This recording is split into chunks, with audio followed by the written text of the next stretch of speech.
ដូចថាយើងឃើញតាម YouTube ឃើញតាម Facebook អញ្ចឹងទៅយើងស្រឡាញ់យើងចាប់អារម្មណ៍ថានៅស្រុកខ្មែរយើងអត់ទាន់មានទេអញ្ចឹងយើងចង់បង្កើតអ្វីដែលជាផលិតផលរបស់ខ្មែរនៅក្នុងស្រុកហ្មងកុំឲ្យនាំចូលព្រោះនាំចូលវាតម្លៃខុសគ្នាពាក់កណ្ដាលទម្រង់សាមញ្ញប៉ុន្តែស្អាតការធ្វើដៃគឺបែបហ្នឹងតែបើយើងមើលឲ្យអស់មែនទែនទើបយើងដឹងថាវាមានសិល្បៈក្នុងហ្នឹងវាមានការច្នៃប្រឌិតក្នុងហ្នឹងហើយបែបនេះគឺជាសិល្បៈមួយដែលមិនសូវមានអ្នកចេះធ្វើហើយនេះបងប្រុសធ្វើបានពិតជារឿងមួយដ៏ល្អមែនទែនបងប្អូនអញ្ចឹងកុំគិតថាអូខ្មែរយើងចាំតែយកពីគេមកហើយបន្ទាប់មកដាក់ថារបស់ខ្លួនឯងមិនមែនទេបងប្អូននេះគឺបងប្រុសច្នៃដោយខ្លួនឯងកាច់ដោយខ្លួនឯងនៅកន្លែងផ្ទាល់តែម្ដងបងប្អូនណាជំរាបសួរបងទាំងពីរបាទអរគុណច្រើនបងកន្លែងនេះបងប្អូនទាំងអស់គ្នានេះមានទាំងពីបឹងអីយ៉ាងស្រស់ស្អាតពីអ្នកដីប្រពន្ធនេះកំពុងតែអង្គុយចាក់ដើមឈើផងអីផងឯបដែតអារម្មណ៍ផងមែនទេបងបាទបងអូពិសេសមែនតើព្រោះបតនបងអាវ៉ាន់គេត្រូវកំងដល់ចឹងយើងត្រូវស្រោតធ្វើជូនភ្ញៀវមករយៈនេះល្បីមែនតើដើមឈើដែលយើងច្នៃមកពីលុះនេះបងណាបាទអធិស្ឋានបងអាចជំរាបឈ្មោះជូនបងប្អូនយើងម្ដងទៀតបងសូមអញ្ជើញបាទខ្ញុំបាទឈ្មោះវ៉ាន់តាប់មកពីខេត្តពោធិ៍សាត់ហើយភរិយារបស់ខ្ញុំឈ្មោះបាទឈ្មោះនីវគាត់មកពីខេត្តតាកែវអូពោធិ៍សាត់ជួបតាកែវបងបាទពោធិ៍សាត់តទៅពេលជួបគ្នាបង្កើតបានដូចជាអាជីវកម្មមួយឈ្មោះអីដែរបាទអានេះគឺជាដើមប៊ុនសៃបើភាសាខ្មែរយើងគេហៅថាដើមលើករិស័យនាំលៀបនាំសំណាងបើយើងដាក់តាមគេហដ្ឋាននាំលៀបនាំជ័យនាំប្រាក់ចូលផ្ទះនាំលៀបនាំជ័យហើយដល់ពេលសัตว์ចូលផ្ទះអត់ហៅចេញពីផ្ទះយើងទេអូបើថាបើយើងដាក់នេះអត់ទៅណាទេនៅជាប់ហ្នឹងហ្មងអូបាទថាសัตว์ហ្នឹងយើងទុកទៅហ្នឹងណាយើងចំណាបងណាបាទយើងចំម៉ូដរបស់គាត់ដែលគាត់ច្នៃទៅជាដើមឈើបែបនេះស្អាតមែនទែនហើយមានច្រើនពណ៌ច្រើនតម្រង់មែនតើមែនទេបងយើងធ្វើមានច្រើនពណ៌ច្រើនតម្រង់ហ្នឹងសុទ្ធតែម៉ូដស្តៀងគ្នាឬក៏មិនអាស្រ័យទៅលើគាត់ដោយថាគាត់មានគំនិត design ដោយថាភ្ញៀវក៏កំងហ្នឹងគាត់មានគំនិត design ខ្លួនគាត់ idea ខ្លួនគាត់អញ្ចឹងគាត់គ្រាន់តែប្រាប់ភិនភាគរូបរាងមកគឺយើងធ្វើទៅតាមចំណង់ចំណូលចិត្តរបស់គាត់យើងអាចកាច់គ្រប់ទំហំគ្រប់ពណ៌គ្រប់ខ្នាតដែលគាត់ត្រូវការគាត់ចង់យកទៅតាំងទីតាំងណាមុខហាងឬមួយក៏លើតុទទួលភ្ញៀវហ្នឹងហើយឬមួយក៏ដាក់នៅមុខសន្តាគារដើមប្រពន្ធមនុស្សក៏យើងធ្វើបានដែរតែគាត់ស្រឡាញ់ម៉ូដនេះតែគាត់ចង់ធ្វើកម្ពស់ប្រពន្ធមនុស្សគឺយើងធ្វើជូនគាត់តែម្ដងអូយពិសេសមែនទែនរឿងមួយដែលកាន់តែពិសេសបងប្អូនចង់កាច់ម៉ូដណាក៏បានអូហើយគំនិតអីក៏ creative គេហៅគំនិតអីក៏ច្នៃប្រឌិតម្ល៉េះបងហើយគំនិតបែបហ្នឹងកើតចេញមកពីណាមកកើតចេញពីការដូចថាយើងឃើញតាម YouTube ឃើញតាម Facebook អញ្ចឹងទៅយើងស្រឡាញ់យើងចាប់អារម្មណ៍ថានៅស្រុកខ្មែរយើងអត់ទាន់មានទេអញ្ចឹងយើងចង់បង្កើតអ្វីដែលជា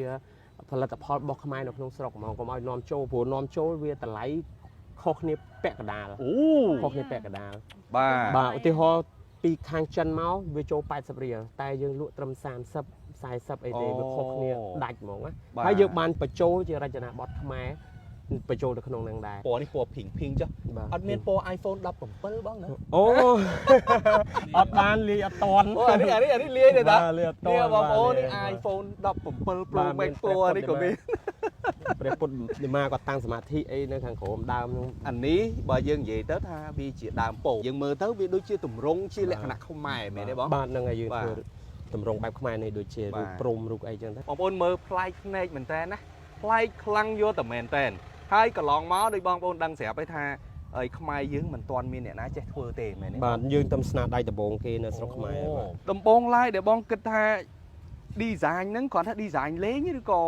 ធ្វើជាលក្ខណៈអាជីវកម្មបែបហ្នឹងរហូតដល់ល្បីបែបហ្នឹងអូយើងអត់មានគំនិតនោះយើងអត់មានកម្រងទេគ្រាន់តែថាយើងស្រឡាញ់ប៉ុន្តែក៏យើងមានចិត្តចងចិត្តថាវានឹងអាចនឹងកើតឡើងដែរព្រោះរបស់នេះគឺយើងអាចយកទៅតាំងបានគ្រប់ទីតាំងទេហ្នឹងហើយអញ្ចឹងក៏យើងចាប់ផ្ដើមកាច់ដោយក្តីស្រឡាញ់ហើយបន្ទាប់មកបានវាចេញជាលទ្ធផលបានច្រើនក៏យើងយកទៅសាកល្បងលក់នៅផ្សាររាត្រី Wall Street នៅមាត់ទន្លេវាំងហ្នឹងក៏យើងចាប់ផ្ដើមលក់វាហ្នឹងបានថ្ងៃដំបូងមេឃភ្លៀងវាចៃដន្យនេះមេឃភ្លៀងសាចុះសាឡើងគ្របចុះគ្របឡើងអត់មានភ្ញៀវអីមកនេះតែទៀតបាក់ទឹកចិត្តភ្លៀងហ្មងដល់ថ្ងៃទី2ថ្ងៃសៅរ៍អាទិត្យហ្នឹងដល់ថ្ងៃអាទិត្យវារកភ្លៀងមកបន្តិចដែរបាទដល់ពេលមករាវក៏យើងបើកមកក៏លេងភ្លៀងភ្ញៀវដើរមកឃ ឃើញចាប់អារម្មណ៍គឺឃើញស្គាល់ហ្មងគេឃើញបោះចិនអូបោះចិនបោះចិននេះបោះនៅខ្មែរហ្នឹងតែគេពេលខ្លះគេអត់ជឿថាយើងហ្នឹងកាច់ឯស្មាយើងទិញវត្ថុហ្នឹងជាសម្រាប់មកតែម្ដងដល់ឃើញបងមកថតសកម្មភាពតទៅថាអូបានបោះខ្មែរយើងកាច់មែនខមមិនមកបងមកថតហ្នឹងនិយាយរួមមកខមមិនច្រើនមែនតើអ្នកដែលកំងប៉ុន្តែធ្វើអត់តន់ឲ្យភ្ញៀវទៀតបាទដោយសារឥឡូវយើងកំពុងតែជាប់ធ្វើការនេះចេញពីហ្នឹងទៅធ្វើការទៀតចូលមក9នេះយើងចេញពីហ្នឹងក៏យើងទៅឆ្លៀតកាច់ឲ្យភ្ញៀវអញ្ចឹងក៏សុំអភ័យទោសភ្ញៀវដែលកំងអីមានការយឺតយ៉ាវអីសូមអភ័យទោសផងបងពីមុនជាអ្នកធ្វើការទេខ្ញុំជាអ្នកធ្វើការបងខាងចុងភៅទាំងពីរអ្នកគ្រួសារតែម្ដងដោយសារយើងខ្វះដើមទុនធ្វើបំរុងទុកអញ្ចឹងក៏យើងឆ្លៀតធ្វើការទៅយកដើមទុននោះដើម្បីមកទិញវត្ថុធាតុដើមស្តុកទុកអញ្ចឹងទៅពេលភ្ញៀវកំងវាពិបាកថាពិបាកយើងមកធ្វើអត់តាន់ឲ្យភ្ញៀវអញ្ចឹងក៏យើងឆ្លៀតធ្វើការកដាយើងយកលុយមកទិញវត្ថុធាតុដើមដែរក្នុងមួយផើងនេះដែលបងធ្វើបាទយើងចំណាយដើមទុនអស់ប្រហែលបើសិនជាដើមទុនអស់រៀងក្រែដែរបងគិតថ្លៃពលកម្មយើងអាហ្នឹងយើងចូលធ្វើវាចូល2ថ្ងៃនេះបងប្អូនបានដឹងកន្លងមកថាគាត់ធ្វើនេះគឺគាត់ធ្វើខ្លួនឯងទេអត់មានយកមកពីខាងណាមកទេអត់មានថាទិញពីចិនមកហើយបន្តមកប្រាប់ថាខ្មែរអីបងណាបាទទិញមកគឺគ្រាន់តែជាប្រភេទតសៃលុះវែងមួយទេតែមកយើងគន់វាកាត់វាធ្វើឲ្យវាចេញជារូបរាងដែលយើងចង់បានដូចពេលនេះអញ្ចឹងទីហោថាឥឡូវភ្ញៀវម្នាក់គាត់កំងម៉ូតហ្នឹងភ្ញៀវម្នាក់ទៀតកំងម៉ូតហ្នឹងដែរដូចគ្នាអត់កំងជន់គ្នាតែខ្លះគាត់ស្រឡាញ់ឧទាហរណ៍ថាព្រមនេះគេកំងប្រហែល5ផើងហ្នឹងយើងត្រូវធ្វើម៉ូតហ្នឹងឲ្យជូនគេហ្មងម៉ូតហ្នឹងគឺគេយកដូចគ្នាបាទធម្មតាធ្វើដោយដៃគឺมันអាចដូចគ្នាវាទៅខុសពីផើងខ្លះមានតែមួយទេព្រោះយើងយកមកពីជប៉ុនមកផើងនេះហ្នឹងគឺវាមានតែ1 2 2ទេវាអត់មានដូចគ្នាទេអ្នកកំងមួយគឺ unique មួយមានថាមានភាពតែឯងមួយចឹងទៅមានភាពឯករាជ្យតែឯងហ្មងមានតាំងពីម៉ូតខ្មែរមានតាំងពីម៉ូតចិននេះផ្ទះចិននេះបងប្អូនអាលួសនេះអាហ្នឹងមានពណ៌ច្រើនឬក៏យើងបាញ់ថ្នាំវាពណ៌គឺទិញមកគឺពណ៌បោះវាមក direct បាទគ្រប់ពណ៌ហ្មងយើងចង់បានពណ៌អីគឺបានពណ៌ហ្នឹងហ្មងលួសនេះយើងទិញមកមួយផ្នែកនេះគឺលួសមួយផ្នែកទៅហើយនេះគឺលួសមួយផ្នែកទៀតទៅយើងធ្វើបាទតដល់ពេលហើយបានយើងភ្ជាប់គ្នាទៅបង្កើតបានជាដើមឈើណោះបាទទម្រង់សាមញ្ញប៉ុន្តែស្អាតការធ្វើដៃគឺបែបហ្នឹងតែបើយើងមើលឲ្យអស់មែនទែនទើបយើងដឹងថាវាមានសិល្បៈក្នុងហ្នឹងវាមានការច្នៃប្រឌិតក្នុងហ្នឹងហើយបែបនេះគឺជាសិល្បៈមួយដែល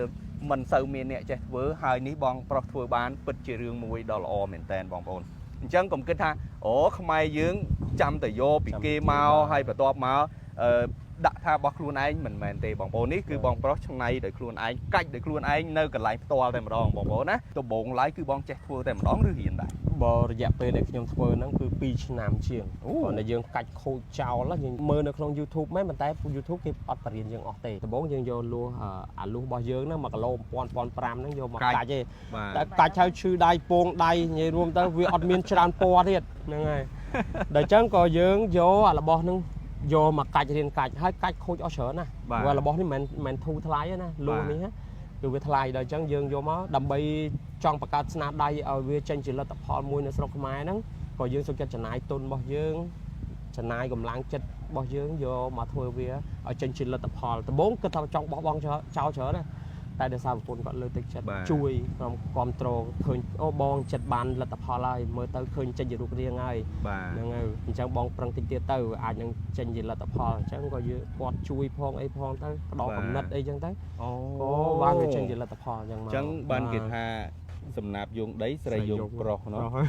បថៅយងអូចំបោះយងពាល់បងប្អូនថ្ងៃណាដែលជាថ្ងៃដំបូងដែលបងអាចថាជោគជ័យហើយអាចធ្វើបានហើយបន្ទាប់មកអាចលក់បានមានក្តីសង្ឃឹមឡើងវិញតែមួយខែមុនទេមួយខែមុនហ្នឹងគឺយើងធ្វើទៅបានចេញជាលទ្ធផលនៅពេលដែលយើងយកទៅលក់នៅផ្សាររាត្រីតាមពិតស្រុកខ្មែរយើងគិតថាអត់មានអ្នកចាប់អារម្មណ៍តាមពិតដល់ពេលធ្វើបងក៏ធ្វើវីដេអូហើយទុះការគ្រប់គ្រងកំងភ្លុកទឹកភ្លុកដីតែអ្វីដែលពិបាកហ្នឹងគឺយើងអត់មានទុនហើយនឹងពេលវេលាគ្រប់គ្រាន់សម្រាប់ធ្វើវានៅពេលដែលយើងជោគជ័យបន្តទៀតយើងអាចនឹងកំណើននៃការកំងបងប្អូនយើងដែលគាត់កំងច្រើនទៀតអញ្ចឹងណាបងគិតថាអាចនឹងពង្រីកវាទេឬក៏អាចថាយើងគិតផ្លូវមួយណាផ្សេងទៀតអត់ខ្ញុំគិតមកផ្លូវទៀតព្រោះថាគ្រួសារខ្ញុំសិតតអ្នកអត់សិតតអ្នកពិបាកដូចអញ្ចឹងខ្ញុំក៏អញ្ជើញពួកគាត់ឲ្យមកជួយមកអីទៅដើម្បីផ្ដល់ដើមទុនឲ្យគាត់ព្រោះគាត់មានការងារធ្វើទេបាទអញ្ចឹងសូមចិត្តឲ្យគាត់ឡើងមកអង្គុយឲ្យមកជួយការងារទៅយើងគិតជាប្រាក់កម្រៃឲ្យគាត់ទៅនៅក្នុងមួយ ធ្វើមកចេញបានលទ្ធផលមួយហ្នឹងយើងគិតថ្លៃសេវាឲ្យគាត់ប្រហែលយើងទូតតាមហ្នឹងអញ្ចឹងណា យើងឃើញថាលទ្ធផលដែលបានសម្រេចនៅខាងនេះទេបងប្អូន បាទ ប៉ុន្តែវត្ថុធាតុដើមហើយនឹងទម្រង់ដើមដែលយើងធ្វើដំបូងគឺនៅកន្លែងនេះបងប្អូន ដំបូងវាចេញជាកងទេពេលយើងទិញមក អូ ដុំជាកងទេបន្ទាប់មកយើងបន្លាយវាមកយើងកាត់ទៅជាឧទាហរណ៍ថាយើងចង់ដើមបានដើមប៉ុណ្ណាគឺយើងកាត់ទៅឲ្យវាទៅជាទំហំប្រវែងហ្នឹងមកបន្ទាប់មកយើងយកមកចងវាបំបែកវាទៅជាមេឃធៀងបំបែកអីម៉ូដែលណាដែលយើងចង់បំបែកទៅជារូបរាងអីមួយយើងធ្វើទៅតាមហ្នឹងទៅ ក្នុងមួយដើមឈើរបស់យើងណា បាទ ដូចជាប្រើអានេះអស់ច្រើនដែរមែនទេ ច្រើនហ្មងអាហ្នឹងបើយើងចង់បានដើមវារាងកដាញ់ក៏យើងប្រើច្រើនដែរ អូ ព្រោះអាហ្នឹងប្រភេទធ្វើឲ្យវាកដាញ់អំណាចបានវាកាន់តែស្អាត គំនិតកែច្នៃអាចធ្វើបានគ្រប់យ៉ាងឲ្យតែយើងកំងឬក៏អាចថាឲ្យតែយើងគិតថាអូអានេះយើងចង់ច្នៃវានេះគឺបានមិនធម្មតាធ្វើនេះមិនមែនយើងធ្វើឲ្យតែរួចពីដៃទេមែនទេបង ពួរតម្លៃថ្លៃដល់អញ្ចឹងបើយើងធ្វើរួចពីដៃយើងលក់អត់ចេញទេនិយាយរួមទៅក្រឹតក្រំផ្ទៀងផ្ទាត់ធ្វើម៉េចឲ្យវាល្អអត់ខ្ចោះណា បាទ បាទយើងអាចបញ្ចេញយកទៅឲ្យភ្ញៀវបាន ឥឡូវនេះមិនថាតែអីប្រជាជនខ្មែរយើងទេ បាទ ដែលចាប់អារម្មណ៍សំបីតែអ្នកក្រៅស្រុកប្រហែលក៏ជាចាប់អារម្មណ៍ដែរមែនទេបង បាទបាទ បងមានពាក្យអីជូនបងប្អូនយើងដែលកំពុងតែទស្សនាវីដេអូនេះសូមជើញបង ចង់កំងអីសូមរងចាំមក2ថ្ងៃអីយ៉ាងយូរ3ថ្ងៃហ្នឹងហើយដែលថាវាយើងជាប់ធ្វើឲ្យភ្ញៀវ បន្តបន្ទាប់អញ្ចឹងណាដែលថាបើសិនជាយើងនេះយើងនឹងបន្ថែមកម្លាំងដើម្បីធ្វើឲ្យតន់តម្រូវការរបស់បងប្អូន បងប្អូនយើងដែលគាត់ចាប់អារម្មណ៍តាមរយៈវីដេអូមួយនេះបងអាចមានលេខទូរស័ព្ទឲ្យជូនពួកគាត់ទេ បាទលេខទូរស័ព្ទតាម Telegram ហ្នឹង010 36 14 18ហើយនៅ page Facebook One Tap ហ្នឹង អរគុណបងប្រុសណាជួបជុំជោគជ័យ បាទអរគុណដូចគ្នាបងបាទ